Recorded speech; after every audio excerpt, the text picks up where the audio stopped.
Hello and welcome back. This is video number 6 and we're going to dive into the Facebook pixel and talk about the different variables and settings which according to Facebook is also known as standard events. Basically all that means is that you're going to have a different code or different keyword for different scenarios. So we're taking a look right now at a standard Facebook pixel. Now I've blurred out or put X's in the area of my Facebook pixel ID. So you know that this is going to be your Facebook pixel ID. Now, if you go to facebook.com and you look for their standard events, you're going to see a list of different event codes. So you can see add to cart. This can track anytime somebody adds an item to the cart. So if you're selling maybe physical items or e-commerce or even digital items and they add it to the cart, you want to use the standard event code here. And what that means is you are going to take this code and put it in your pixel code, and then you're going to put that code on that page. You have another one called add payment info. This tracks when the payment information is added in the checkout flow. So you're going to add that to that specific page. Now, some of these will relate to you, some of them will not. So you can see complete registration. This is great for if somebody is trying to fill out a form and you're trying to get them to fill that form out and you want to track, did they fill that form or not? If they didn't, then this code would not be triggered. If they did, then of course they would land on the page after they fill out the form and you would put that code on that page.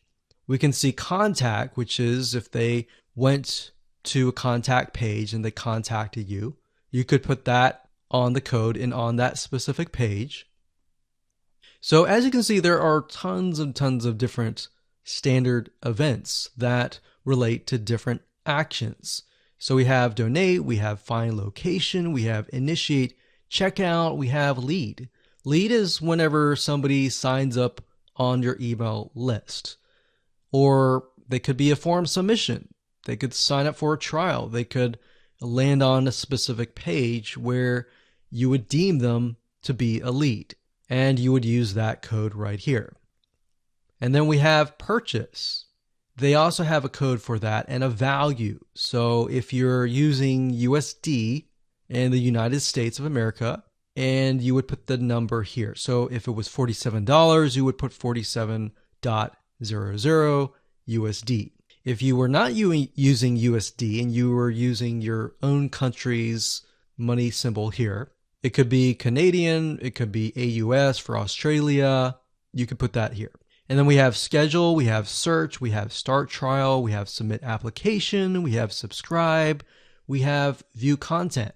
So view content could simply mean they're viewing a special piece of content. So it could be something like the blog post, right?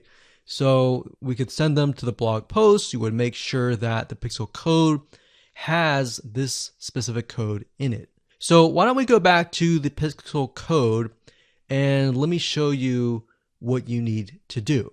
So let's say, for example, view content. So you're going to highlight this, click copy, and then you're going to go back to the pixel code here. And the only item that you want to change is this item here. So where it says FBQ, parentheses, track, comma, page view, we're going to remove that and then we're going to put that here. So in this case, it's view content and page view is going to be removed. So what we're going to do now is we're going to take this code and put it on the special piece of content page where we want to track it. Now, if it's a lead, we simply remove this and type lead. Now, when you run your Facebook ad campaign, what's going to happen is in the campaign, you'll see these keywords. So you can also put your own keyword as well. And it's going to tell you the keywords, how many people visited it, and all that. And you yourself will know, okay, so this many people out of 100 people came, 10 people, 10% became a lead. So you'll see leads 10. And that will give you an idea of what is actually converting. So let's do something else. Let's go back up here and let's do purchase. So we're going to copy this. We're going to go back here. And instead of a lead, we're going to copy and paste this here. And it says track purchase value. Let's say it's $47, and that's all you need to do. And you're going to need to take this piece of code and put it on the page that they see after they purchase. So whatever page that they are sent to or redirected to immediately, you need to put that piece of code on that page. Now, let's say, for example, that we have a funnel and the funnel is an opt-in page. So in that case, the opt-in page is going to have a pixel code, and the track will be something like this.